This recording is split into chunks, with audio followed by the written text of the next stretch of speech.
I think sometimes there's a tendency when you've got a half-an-hour lesson to be watched in an interview process that you pack it too much with everything. Yes, of course you have to get interaction and you have to get sort of control at the front of the lesson and you have to show so many things. But I suppose what I would say is be careful you don't shortchange on all of those because you're trying to pack so much in. The main thing I'm looking for is emotional intelligence, a degree of warmth, basics like class control, and the key thing is how they get on with the children.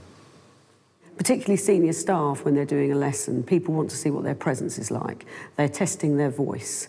So the use of a different tone of voice is extremely important.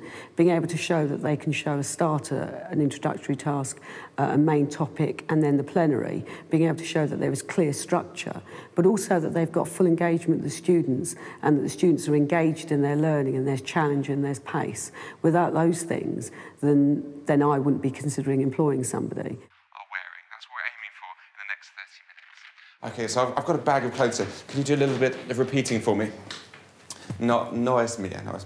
Una falda. Una falda. Unos pantalones. Unos pantalones. Unas botas. Unas botas. Unas zapatillas. Unas zapatillas. Mike's obviously got a really engaging personality and he allowed that to come across in the lesson. There was lots of him in there. He smiled a lot, and people tend to forget the importance of smiling when you're with a group of children because they need that affirmation that someone is there who likes them. And what I really liked were things like, what's your best guess? Those sorts of questions that didn't sort of say, oh, you haven't got it right. It was very encouraging, and he wanted them to get it, and I think that's fantastic. So that ending kind of needs to match that. So is there anything that matches that?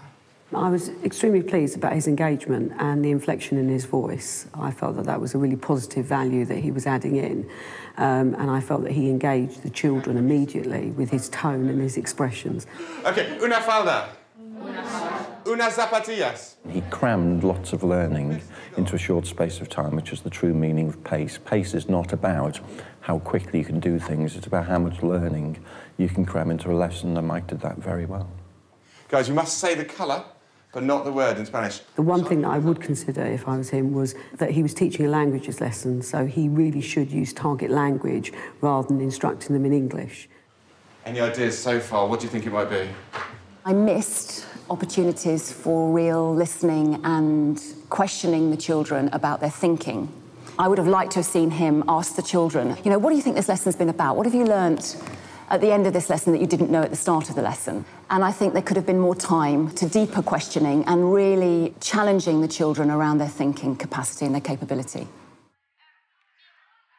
you're on a plane. Some things you can't take on a plane. Yes, only the things that you've got left and the things that are on the island. So food's good, you need some food.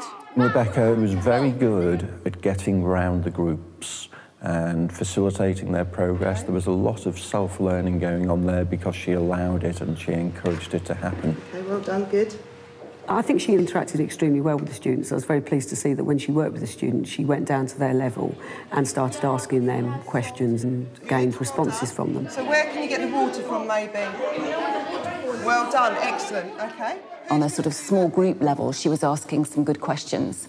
How might you find that, and how would you do that? How would you make that decision? What could you make rope out of if you didn't have any? Straw. Vines, well done, excellent. I thought that when she stood in front of the class, she could have asked more questions that deepened the learning. Can I have your attention, please? Face this way and put your pens down. She actually asked for children's attention, and she got their attention, but she also said, turn to face me, and not all of the children did. And that's a nuts and bolts thing, and you need not to carry on until you've got all the children facing you, looking at what you're about to say. When you're thinking about the lesson, stay really connected with the lesson rather than the fact that people are watching you, judging you, and sort of turn the internal judgment off and just connect with the children in the way that you probably do on a daily basis anyway.